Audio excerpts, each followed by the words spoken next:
Stopping by woods snowy ஈவினிங்கோட summary பார்த்துடலாம். இப்போ வந்து ராபர்ட் ஃப்ராஸ்ட் அவருடைய குதிரையை எடுத்துகிட்டு ஒரு ஜேர்னி மாதிரி போகிறாரு. அப்போ போகிற வழியில் ஒரு வுட்ஸ் கிட்ட அவருடைய குதிரையை நிப்பாட்டுறாரு. இந்த இடத்தோட ஓனர் வந்து வில்லேஜில் இருப்பார், நான் இங்கே இருக்கிறத அவர் பார்க்க மாட்டார் அப்படின்னு அவர் பேசிகிட்டு இருக்காரு அவருக்கு தானே.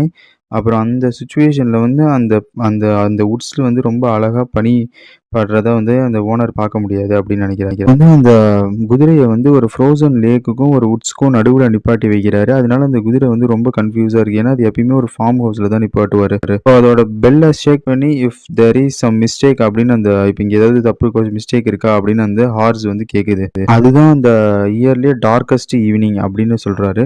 அந்த வுட்ஸ் வந்து ரொம்ப அடர்த்தியாகவும் அழகாகவும் இருளாகவும் இருக்குன்னு சொல்றாரு. அந்த காட்டுலயே ஒரு மெல்லிய காத்து சத்தம் மட்டும்தான் கேக்குது. அங்க அதுவும் இல்லாம பனி பொழிஞ்சுக்கிட்டு இருக்கு. அதனால அந்த ஹார்ஸ் என்ன பண்ணுதுன்னா அந்த அதோட கழுத்துல இருக்கிற பெல்லை வந்து ஷேக் பண்ணி if there is any some mistake அப்படின்னு கேக்குது. இங்க ஏதாச்சும் மிஸ்டேக் இருக்கா அப்படின்னு கேக்குது. அப்ப அந்த சுச்சுவேஷன்ல அந்த காட்டுல அழகான காத்து வீசுற சத்தம் மட்டும்தான் கேக்குது. அங்க பனித்துளிகள் தூறிக்கிட்டு இருக்கு.